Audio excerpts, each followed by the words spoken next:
नमस्कार दोस्तों, स्वागत है आप सभी का आपके अपने YouTube चैनल होमनेस्टी में। दोस्तों, जैसा कि आप सभी को पता है कि हम लोग यूपीटीपीएलएससी एएसओ की तैयारी करवा रहे हैं और उसी संबंध में दोस्तों जो आपका कॉमर्स का सब्जेक्ट है उसको हम लोग लेके चल रहे हैं और साथ ही आपका जो स्टैटिक्स का कंपलसरी वाला पार्ट है दोस्तों, अब हम लोग उसको भी साथ में लेके चल रहे हैं। तो आपको दोनों विषय की वीडियो आपको हमारे चैनल के प्लेलिस्ट में मिल जाएगी, आप वहां जाके देख सकते हैं या ऊपर इस आई बटन पे क्लिक करके भी आप वीडियो पे जा सकते हैं। तो दोस्तों आज का जो टॉपिक है दोस्तों आपका स्टैटिक्स में हम लोग इंडियन स्टैटिक्स आपका टॉपिक चल रहा है दोस्तों। तो दोस्तों उसी में हमने आपको बताया था कि कुछ छोटे छोटे पॉइंट्स आपके टॉपिक्स हैं और ये सब सारे टॉपिक्स आपके थ्योरेटिकली हैं। तो ये आज आपका लास्ट टॉपिक इंडियन स्टैटिक्स में है, आपका जो 11 पॉइंट आपका दिया गया है सिलेबस में। इसके बाद आपके यहाँ पे लास्ट में आपका सीएसओ, एनएसओ और आपके यूपी गवर्नमेंट के जो आपके सर्वे एजेंसियाँ हैं उनके बारे में हमको थोड़ा सा बस आपको समझाना है। तो यहाँ पे आपका स्टैटिक्स का सिलेबस कंप्लीट होने वाला है। तो दोस्तों आज हम लोग का जो टॉपिक है वो आपका इंडस्ट्रियल स्टैटिक्स या औद्योगिक समांग के बारे में हम लोग यहाँ पे चर्चा करने वाले हैं। इससे पहले हम लोग यहाँ पे दोस्तों लेबर वाला जो टॉपिक था उसको देख चुके हैं दोस्तों। होता तो आपका ये दोनों टॉपिक एक साथ ही में है, पर यहाँ पे आपको अलग अलग दिया गया है सिलेबस में, तो हम लोग यहाँ पे अलग अलग इसके देख लेते हैं। तो आज हम लोग का जो इंडस्ट्रियल स्टैटिक्स के बारे में जो दोस्तों चर्चा करने वाले हैं उसमें दोस्तों हम लोग मुख्यतः जो आपका जो डाटा है या कह सकते हैं जो इसमें हम लोग स्टैटिक्स करते हैं वो आपके इंडस्ट्रियल के ही इर्द गिर्द जितने भी डाटा आते हैं या जितने भी आपके इंडस्ट्रियल से रिलेटेड पॉइंट्स आते हैं उन्हीं पॉइंट्स को हम लोग यहाँ पे कलेक्शन करते हैं, उनका एनालिसिस करके वहाँ पे पब्लिकेशन करते हैं। तो यहाँ पे दोस्तों आप लोग जितना भी अभी स्टैटिक्स देखे थे उन सभी बिंदुओं में, जैसे कि आपका क्या था, एग्रीकल्चर का था, फिर आपका नेशनल इनकम के था, फिर अभी लेबर का आपने देखा था और इसी तरह आपका पॉपुलेशन का था। तो इसी तरह आपका एक और बचा है, क्या है दोस्तों, इंडस्ट्रियल आपका स्टैटिक्स। तो ये भी आपका क्या है दोस्तों, जैसे कि हम लोग समझे कि जैसे कि अन्य सभी पहलुओं का क्या करते थे, हम लोग डाटा लेते थे, उसका विश्लेषण करते थे और उस पर अपना रिपोर्ट पब्लिश करते थे। तो वही चीज़ यहाँ पे भी है आपका इंडस्ट्रियल स्टैटिक्स के अंतर्गत। तो दोस्तों ये आपका नॉर्मली इंडस्ट्रियल स्टैटिक्स हर किसी देश के लिए क्या होती है दोस्तों, एक दर्पण का कार्य करती है। क्योंकि दोस्तों आप सभी को पता होगा कि आप लोग सेंसेक्स और क्या कहते हैं निफ्टी, ये दो शब्द सुने होंगे। तो ये दोस्तों ये क्या है, आपके जो आपकी कंपनियां हैं या कह सकते हैं जो आपके देश में टॉप 30 कंपनियां हैं उनका निर्देशन या उनका इंडेक्स कौन बनाता है, ये सेंसेक्स के थ्रू बनती हैं। और निफ्टी के अंतर्गत भी आपके 100 जो टॉप के कंपनियां हैं या इंडस्ट्रियां हैं उनका यहाँ पे आपका क्या होता है, सेंसेक्स बनता है। तो दोस्तों यहाँ पे आपका क्या होता है, जो शेयर मार्केट होता है वो आपका क्या होता है दोस्तों, जैसे कि आपका शेयर मार्केट के देखने से, उनके सेंसेक्स को देखने से या उनके इंडेक्स को समझने से अपने देश की क्या होती है दोस्तों, आर्थिक गतिविधियों को पता चल जाता है कि आर्थिक गतिविधियाँ कैसे जा रही हैं। तो उसी तरह दोस्तों आपका जो इंडस्ट्रियल स्टैटिक्स है, ये आपका इंडस्ट्रियल स्टैटिक्स है। इसी इंडस्ट्रियल स्टैटिक्स के अंतर्गत क्या होता है दोस्तों, आपकी कंपनियों का रुझान समझ में आता है या कह सकते हैं इंडस्ट्रियों का रुझान समझ में आता है कि किस कोर सेक्टर में कैसी इंडस्ट्री का प्रभाव पड़ रहा है और कैसी कंपनियों का कैसा यहाँ पे आपका आगे ग्रोथ है। तो दोस्तों यहाँ पे हम ये चीज़ बस आपको समझाना चाह रहे हैं कि जो आपका ये जो आपका जो स्टॉक मार्केट होता है उसके पहले जो आप कह सकते हैं या बैक डोर में जो चीज़ आपकी स्टैटिक्स होती है वो आपका क्या होता है दोस्तों, ये आपके इंडस्ट्रियल स्टैटिक्स के अंतर्गत ही शामिल होता है। समझने का मतलब यही है कि दोस्तों कि हम लोग को जो सामने दिखता है वो क्या है दोस्तों, वो हम लोग क्या करते हैं, स्टॉक मार्केट के पहलुओं को देख के समझ जाते हैं, पर उसके बैक डोर में जो चीज़ें होती हैं दोस्तों वो क्या होता है दोस्तों, वो इंडस्ट्रियल स्टैटिक्स ही क्या करती, प्रभावित करती है। तो आप लोगों को समझ में आ गया होगा कि जैसे कि आप लोग को कहा जाता है ना कि सामने कुछ और है और उसके पीछे कुछ और होता है, तो वही चीज़ यहाँ पे है कि ये आपका क्या है दोस्तों, पीछे की चीज़ें हैं जो क्या होता है, जो विद्वान गण लोग होते हैं वही करते हैं, जो आपके एनालिसिस करने वाले लोग होते हैं वही करते हैं और वही इसका क्या करते हैं, एनालिसिस करते हैं। तो ये तो दोस्तों आपका एक महत्व के बारे में हम समझा रहे हैं कि इंडस्ट्रियल स्टैटिक्स का क्या महत्व है।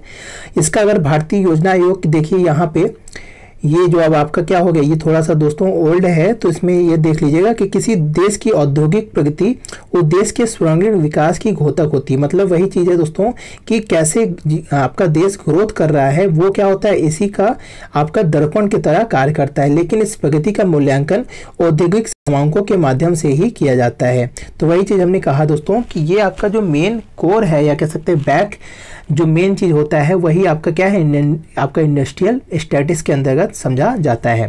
तो दोस्तों आपका जो इसमें मुख्य रूप से जो शामिल किए जाते हैं या कह सकते हैं औद्योगिक समांकों के अंतर्गत जिन चीज़ों को ज़्यादातर यहाँ पे ध्यान दिया जाता है उसमें दोस्तों मुख्य रूप से क्या है, औद्योगिक संस्थानों की संख्या है, फिर उनका आकार कैसा है, फिर आपका पूंजी निवेश कैसी है उनमें, फिर स्थान और सीमन, फिर साथ ही आपका निर्मित वस्तुओं की मात्रा व मूल्य के बारे में, फिर उत्पादन लागत कैसी है उन इंडस्ट्रियों की, फिर लाभ कैसा हो रहा है, फिर उनकी श्रम शक्ति कैसी है, फिर आपके श्रम कल्याण आदि संबंधित समांकों का यहाँ पे क्या होता है, संकलन किया जाता है। तो ये तो दोस्तों यहाँ पे इंडस्ट्रियल स्टैटिस्टिक्स के अंतर्गत हम लोग किन किन बिंदुओं को ध्यान में देते हैं ये पॉइंट्स आपके सामने है। और यहाँ पे दोस्तों ये आपका जो औद्योगिक समांक है क्या इंपॉर्टेंस है वो आप लोगों को समझ में आ गया ही होगा। तो ये दोस्तों आपके लिए बहुत ही इंपॉर्टेंट टॉपिक्स माना जाता है एज आपके यहाँ पे जितने भी आपके कंपनी या इंडस्ट्रियल के सेक्टर में चीज़ों को समझने की जब हमें ज़रूरत पड़ती है। नेक्स्ट अगर हम लोग दोस्तों इसके ऐतिहासिक पर्यवेक्षण के बारे में समझ लें तो भारत में औद्योगिक समांकों को विधिवत संकलन का कार्य दोस्तों 1942 में औद्योगिक समांक अधिनियम के पास होने के बाद से प्रारंभ हुआ था। तो यहाँ पे दोस्तों औद्योगिक समांक अधिनियम 1942 के पास होने के बाद यहाँ आपका जो औद्योगिक समांक को कलेक्शन करने का विचार आया वो यहीं से आपका यहाँ से शुरुआत की गई। पर दोस्तों यहाँ पे अधिनियम के पास होने के बाद दोस्तों राज्य सरकारों का यह अधिकार दिया गया कि वो अपने प्रदेश में 20 या इससे अधिक श्रमिक वाले अगर दोस्तों वहाँ पे जो भी श्रमिक क्या कह सकते हैं ऐसी इंडस्ट्री जहाँ पे क्या है दोस्तों शक्ति का प्रयोग नहीं हो रहा है वहाँ 20 या इससे अधिक श्रमिक हों, और जहाँ पे दोस्तों पावर का इस्तेमाल किया जा रहा है वहाँ पे 10 श्रमिक हों, तो ऐसी जो भी इंडस्ट्री होंगी उन औद्योगिक संस्थानों से क्या होगा दोस्तों, उद्योग श्रम कल्याण तथा श्रमिकों की स्थिति से संबंधित डाटाओं को कलेक्ट किया जाएगा और उस पर वहाँ पे विश्लेषण किया जाएगा। तो यहाँ पे दोस्तों ये आपका औद्योगिक समांक अधिनियम के एक्ट के बाद 2 तरीकों की इंडस्ट्रियों को बांट दिया गया। पहला आपका ऐसी इंडस्ट्री थी जहां पे क्या था दोस्तों, जो 20 श्रमिकों या उससे अधिक श्रमिकों का वहाँ पे काम करने वाले श्रमिक मजदूर होंगे। और अगर दोस्तों वहाँ पे क्या है, जैसे हमने कल भी बताया था कि 2 तरीके की आपकी क्या होती है, प्रोडक्शन लाइन होती है। तो अगर यहाँ पे आपके पावर सप्लाई की जरूरत नहीं होती है वहाँ पे आपके 20 या उससे अधिक श्रमिक हों, और जहाँ पे पावर सप्लाई की जरूरत होती है या उपयोग किया जाता है वहाँ 10 श्रमिक हों, तो ऐसे सभी इंडस्ट्रियों को क्या होगा दोस्तों, डाटा कलेक्ट किया जाएगा और उस डाटाओं को क्या होगा, विश्लेषण करके उनका प्रकाशन किया जाएगा। तो ये दोस्तों ये तो ऐतिहासिक पर्यवेक्षण है कि 1942 से हमारे देश में ये चीज़ें चालू कर दी गई थी आपके औद्योगिक से रिलेटेड डाटाओं को कलेक्ट करने के लिए। पर दोस्तों इस प्रयास के 3 वर्ष बाद यानी 1945 में केंद्रीय स्तर पर औद्योगिक समांक निर्देशालय का स्थापना की गई। 1945 में दोस्तों डायरेक्टरेट ऑफ इंडस्ट्रियल स्टैटिस्टिक्स की स्थापना की गई, जिसके द्वारा आपके राज्य सरकारों के उचित मार्गदर्शन के साथ निर्माणी उद्योग संगणन नियम बनाए गए। और इस नियम के आधार पर 1946 से 1956 तक आपके क्या हुए, निर्माणी उद्योगों की वार्षिक संगणना की जाती रही। मतलब सेंसस ऑफ मैन्युफैक्चरिंग इंडस्ट्रीज के अंतर्गत यहाँ पे आपकी गणना की जाती थी। परंतु दोस्तों इसके बाद आपका एक दूसरा प्रयास भी हुआ था दोस्तों NSSO के द्वारा, जो आपके 1951 से 1958 तक निर्माणी उद्योगों के प्रतिदर्श सर्वेक्षण यानी कि आपका sample survey of manufacturing industry का गठन करके यहाँ पे आयोजन किया गया। ये 1951 से 1958 तक था और ये आपका 46 से 56 तक कार्यरत थे। परंतु दोस्तों सर 1953 में समांक संकलन अधिनियम के पास किए जाने के पश्चात आपका जो 10 नवंबर 1956 से औद्योगिक समांक अधिनियम और संगणना नियम तथा अर्थात यानी ये दोनों आपका जो CMI और SSMI थी दोनों को रद्द कर दिया गया। और अब दोस्तों मुख्य रूप से जो आपका औद्योगिक समांकों का संकलन किया जाता है वो आपके NSO द्वारा उद्योग के वार्षिक सर्वेक्षण द्वारा या कह सकते हैं एनुअल सर्वे ऑफ इंडस्ट्री के द्वारा ही क्या होता है दोस्तों, ये सर्वे किया जाता है। और ये आपका 1959 से लगातार अब किया जा रहा है। तो आपके शुरुआत में दोस्तों यहाँ पे 2 संगठन थी या कह सकते हैं 2 आपके यहाँ पे आपके सेंसस ऑफ मैन्युफैक्चरिंग इंडस्ट्री थी और दूसरा आपका यहाँ पे ये सैंपल सर्वे ऑफ मैन्युफैक्चरिंग आपकी इंडस्ट्री थी, इन दोनों को शुरुआत में ही चालू किया गया था, पर वहाँ पे जब आपका एनुअल सर्वे ऑफ इंडस्ट्री आया तो उसको रद्द करके अब इन्हीं के द्वारा क्या किया था दोस्तों, इंडस्ट्रियल समांकों को कलेक्ट किया जाता है। तो ये तो दोस्तों यहाँ पे कुछ ऐतिहासिक पहलू थे कि कैसे यहाँ पे आपके इंडस्ट्रियल समांकों को कौन कलेक्ट कर रहा था और अब वर्तमान में कौन कलेक्शन करता है। अगर दोस्तों अब ये आपका क्या है एनुअल सर्वे ऑफ इंडस्ट्रीज के बारे में हम लोग डिटेल में थोड़ा समझ लेते हैं। तो दोस्तों उद्योगों के सर्वेक्षण के लिए दोस्तों हर वर्ष से आपके 1951 से हर वर्ष ये डाटाओं को कलेक्शन करता है दोस्तों। और ये दोस्तों दो पूर्ववर्ती सर्वेक्षण यानी कि आपका निर्माणी उद्योग संगठन और प्रतिदर्श सर्वेक्षण के प्रतिरूप में ही यहाँ पे आयोजित किया जाता है। यानी कि पहले जो आपके CMI थे, SSMI थे, उसी की जगह पे ये आपका एनुअल सर्वे ऑफ इंडस्ट्री कार्यरत है।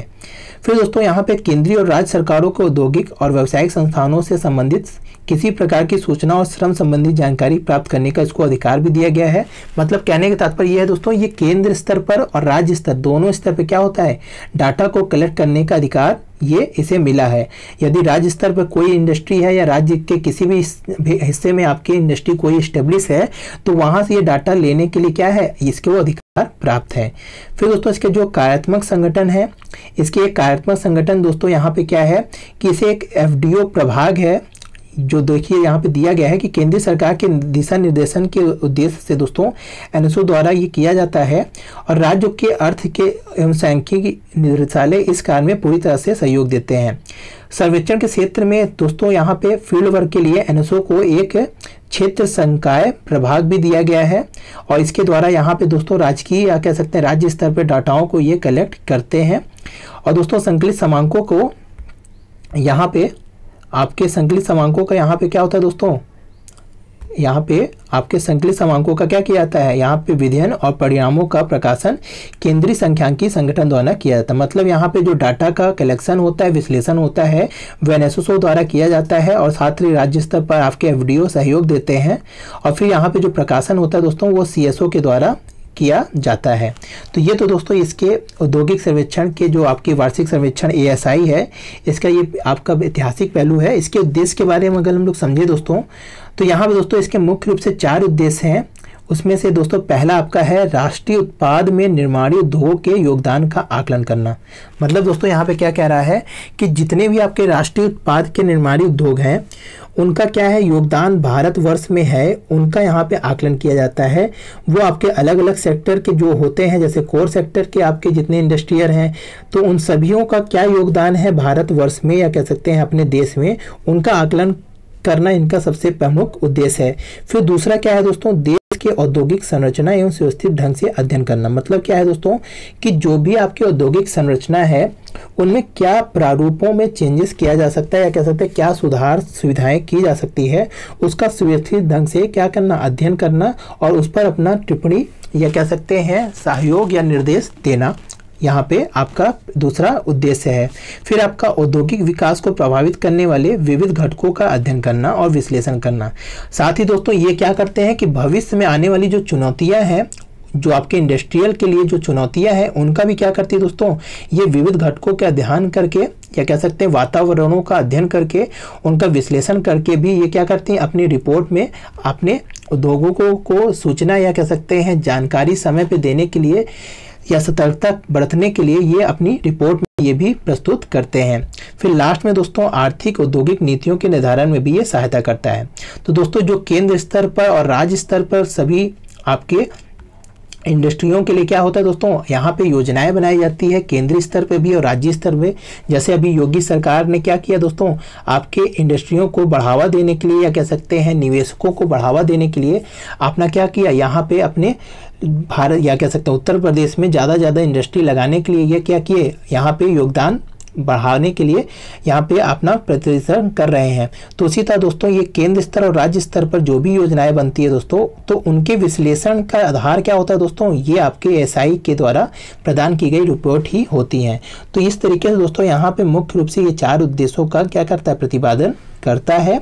अगर आगे इसमें देखें दोस्तों, इसकी जो क्षेत्र की व्याप्ति है या एरिया कवरेज है, तो इनमें किन किन इंडस्ट्रियों को शामिल किया गया है इसको भी यहाँ पे उल्लेखित किया गया है दोस्तों। तो सबसे पहले दोस्तों यहाँ पे जो आपका इस सर्वेक्षण के अंतर्गत जो कारखाना अधिनियम 1948 की धारा 2M के अंतर्गत आपके 1 और M2 के अंतर्गत जितने भी पंजीकृत कारखाने हैं, औद्योगिक इकाई हैं, केंद्रीय विद्युत प्राधिकरण से संबंधित विद्युत उपक्रम है, बीड़ी सिगार मजदूरी अधिनियम 1966 के अधीन पंजीकृत सभी बीड़ी व सिगार इकाइयां सम्मिलित है। मतलब यहाँ पे आपके इनका जो एरिया है या किन किन इंडस्ट्रियों का यह डाटा कलेक्ट करेंगी वो यहाँ पे दिया गया है कि 1948 अधिनियम कारखाना अधिनियम जो है उसके अंतर्गत जो 2M में जो परिभाषित की गई कारखाने हैं और M2 में जो परिभाषित की गई कारखाने हैं उसमें आपका औद्योगिक इकाइयाँ, केंद्रीय विद्युत प्राधिकरण, इसी तरह आपका मजदूरी अधिनियम 1966 के अंतर्गत जो आपके यहाँ पे पंजीकृत बीड़ी और सिगार इकाइयाँ हैं उनका क्या है दोस्तों यहाँ पे डाटा कलेक्ट करने का इसे अधिकार दिया गया है।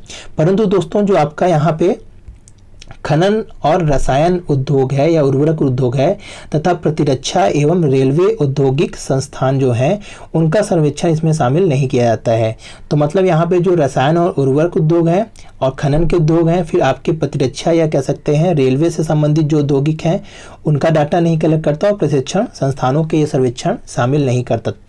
तो ये आपकी इसकी एरिया है या कह सकते हैं ये किन किन एरिया को कवर करता है। अगर इसकी विशेष व्याप्ति देखें मतलब किन किन ये विषयों पर ये विचार करता है या डाटा लेता है, तो इसमें सबसे पहले दोस्तों आपका ये है पूंजी संरचना पर, यानी इंडस्ट्रियल की कैसी पूंजी संरचना है, स्थायी एवं कार्यशील पूंजी कैसी है, उसमें होने वाले जो परिवर्तन है उनको बारे में डाटा कलेक्ट करता है। फिर आपके रोजगार व मजदूरी से संबंधित जो श्रमिकों की रोजगार और मजदूरी की चीज़ें हैं उनका डाटा कलेक्ट करता है, जिसमें आपका श्रमिकों की औसत संख्या व मजदूरी हो गई। फिर आपका आदान प्रदान मतलब ये जो है इनपुट आपके कैसे कच्चा माल आ रहा है, कितना माल ईंधन आ रहा है, कितना तेल आ रहा है, कितनी आप लोग खपत कर रहे हैं फ्यूल की, पावर की, तो इन सभी चीज़ों का डाटा ये कलेक्ट करता है। साथ ही आपका उत्पादन कैसे कर रहे हैं, आपका मुख्य उत्पादन क्या है, फिर आपके बाई प्रोडक्ट कैसे हैं, क्या है, तो उनका चीज़ का ये निर्धारण करता है। फिर आपकी मात्रा मूल्य का भी ये निर्माण ये करता है। साथ ही आपका लास्ट में श्रम संबंधी चीज़ें हैं जो श्रम में परिवर्तन हो रहे हैं। फिर साथ ही आपका स्कंद हो गया, उत्पादन लागत हो गया, उत्पादन क्षमता हो गई, फिर शक्ति संचालित षड्यंत्र हो गए। साथ ही आपका शोध कार्य और अन्य आवश्यक संबंधी सूचनाएं एकत्र करता है। मतलब कुल मिला के दोस्तों यहाँ पे आपको दो ही पहलुओं पर ध्यान दिया गया है, एक आपका इंडस्ट्रियल और एक आपका श्रमिक जो वर्ग हम लोगों ने कल भी चर्चा किया था। तो इस तरीके से इसकी विषय व्याप्ति बहुत ही विशाल विषय व्याप्ति है, वो सभी चीज़ों पर क्या करता है दोस्तों डाटा कलेक्ट करता है। आगे इसमें जो दोस्तों सर्वेक्षण का रूप है कि कैसे यह सर्वेक्षण करता है। अभी तक हम लोग देखें कि इसकी क्षेत्र व्याप्ति क्या है, इसकी विषय व्याप्ति क्या है, पर अब यहाँ पे हम लोग देखेंगे कि ये कैसे सर्वेक्षण करता है। तो दोस्तों यहाँ पे दो तरीकों से सर्वेक्षण किया जाता है और दोनों सर्वेक्षण दोस्तों इंडस्ट्रियल के स्वरूपों के आधार पर किया जाता है। मतलब यहाँ पे क्या है दोस्तों कि पहला जो सर्वेक्षण होता है वो आपका क्या होता है दोस्तों, वर्ग एक संगणना क्षेत्र के आधार पर यानी सेंसस सेक्टर के आधार पर। अब ये सेंसस सेक्टर वाली जो सर्वेक्षण होगा वो किन इंडस्ट्रियों के लिए होता है, वो यहाँ पे दिया गया है कि जिसमें आपका जो शक्ति का प्रयोग के साथ 50 या अधिक श्रमिक हो अथवा बिना शक्ति के प्रयोग के लिए 100 या इससे अधिक श्रमिक कार्य करते हैं।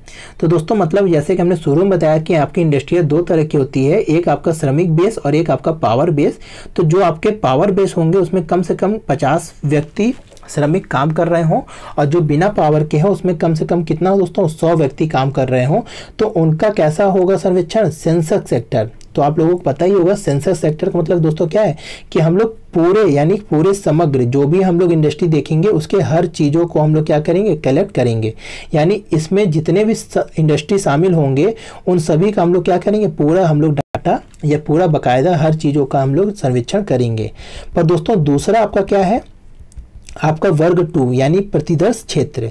तो दोस्तों इसमें कैसी इंडस्ट्री को हम लोग शामिल करते हैं, उन सभी छोटे कारखानों को हम लोग इसमें देव प्रतिचयन के आधार पर यानी रैंडम सैंपलिंग के आधार पर हम लोग इसमें सर्वेक्षण करेंगे। और इसकी जो इंडस्ट्री की जो आपकी परिभाषा दी गई है उसमें क्या है कि जिसमें शक्ति प्रयोग के साथ 10 से 49 श्रमिक हो यानी 50 से कम, जहाँ पे आपके शक्ति के साथ प्रयोग करने वाले श्रमिक काम कर रहे हों, और जहाँ पे शक्ति का प्रयोग नहीं हो रहा है वहाँ पे 100 श्रमिकों से कम हो यानी 99 से 20 से 99 श्रमिक काम कर रहे हों। तो ऐसे श्रमिकों का क्या होगा दोस्तों कि हम लोग यहाँ पे क्या करेंगे, चुन लेंगे कि जितने आपके ऐसे इंडस्ट्रियल होंगे जहाँ पे आपके क्या होंगे 50 से कम पावर वाले और बिना पावर वाले में 100 से कम, तो ऐसे सभी इंडस्ट्री को हम लोग कलेक्ट कर लेंगे और फिर उसमें से हम लोग क्या करेंगे रैंडमली किसी भी इंडस्ट्री को सेलेक्ट कर लेंगे। तो यानी समझ लीजिए जैसे इस घेरे में इतने लोग शामिल हो गए तो हम लोग इसका सर्वेक्षण क्या करेंगे दोस्तों प्रतिदर्श क्षेत्र के आधार पर करेंगे। तो दोस्तों ये आपके दो तरीके से हम लोग यहाँ पे क्या करता है एएसआई आपका इंडस्ट्रियों का सर्वेक्षण करता है। इसमें दोस्तों एक चीज़ याद रखिएगा कि 1975-76 तक केवल 25% का क्या था देव प्रतिदर्श था। मतलब कि यहाँ पे अगर ये आपके पूरे यहाँ पे डाटाओं को हम लोग किस इंडस्ट्रियों को ले लिए चुन लिए तो इसमें से जो 1/4 इंडस्ट्री थी उन्हीं का हम लोग क्या करते थे यहाँ पे डाटा कलेक्ट करते थे। बट आपका 1975-76 के पश्चात हम लोग क्या कर दिए इसको 50 कर दिए, मतलब जो आधा था उसको आधा और बढ़ा दिए। तो हम लोग का क्षेत्र क्या हो गया ज़्यादा, एएसआई ने ज़्यादा अपना क्षेत्र बढ़ा दिया। तो ये आपके दो तरीके से सर्वेक्षण के रूप हैं, इसको भी आप लोग समझ लिए होंगे। अब आगे दोस्तों हम लोग इसके जो सर्वेक्षण के विवरण पत्र हैं ये कैसे होते हैं, तो ये ज़्यादा इंपॉर्टेंट नहीं है दोस्तों। इसमें अगर आप लोग इसका विवरण पत्र समझ लीजिए तो इसमें 3 तरीके के विवरण पत्र हैं, वो भी आपके पहला प्रथम भाग आपका 3 तरीके का अलग अलग विवरण पत्र है। पहला प्रथम भाग है, इसमें 12 पृष्ठ होते हैं दोस्तों और इसमें आपके सभी चीज़ वही चीज़ दिए गए हैं कि कारखाने का नाम, पता, माल सूची, संयुक्ति, षड्यंत्र, पूंजीगत लेन देन, कार्यशील पूंजी, बकाया ऋण आदि यहाँ पे बहुत सी चीज़ें दी गई हैं। और द्वितीय पत्र में दोस्तों आपके इसमें कारखाने से श्रमिकों से संबंधित डाटाओं को यहाँ पे कलेक्ट किया जाता है। और तृतीय भाग में यदि आपकी कुछ पूंजीगत व्यय की गई है या इंडस्ट्रियल को बढ़ाया गया है तो वहाँ पे यहाँ पे आपको तृतीय भाग में यहाँ पे डाटा देना पड़ता है। मतलब कुल मिला के यहाँ पे 3 प्रभाग होते हैं दोस्तों।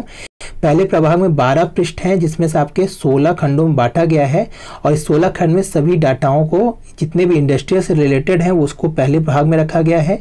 फिर दूसरे भाग में दोस्तों क्या दिया गया है, श्रमिकों से रिलेटेड जितनी भी जानकारियां हैं उसको रखा गया है। और तीसरे भाग को यदि इंडस्ट्री में कुछ विस्तार किया गया है, जैसे कि प्रथम वर्ष आपकी कुछ इंडस्ट्री में कुछ था और 10 साल के बाद आपने अपनी इंडस्ट्री को विस्तार किया है, तो उस विस्तार में जो भी पूंजीगत व्यय किए गए उसके बारे में यहाँ पे डाटा देना होता है। तो इस तरीके से यहाँ पे विवरण पत्र है, ये ज़्यादा इंपॉर्टेंट नहीं है आपके लिए।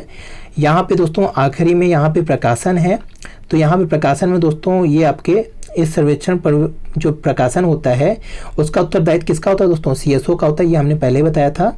जो आपके प्रतिदर्श क्या है संगणना क्षेत्र होते हैं उनके परिणामों को 10 खंडों में, जैसा कि अभी हमने देखा कि आपके 2 तरीके से होते हैं, एक संगणना क्षेत्र और प्रतिदर्श क्षेत्र। तो यहाँ पे जो आपके संगणना क्षेत्र होते हैं उसके 10 खंडों में प्रकाशित किया जाता है, जिसमें से प्रथम खंड क्या है, प्रस्तावना, परिभाषाएं और धारणाएं, प्रक्रियाएं, सारांश सारणी।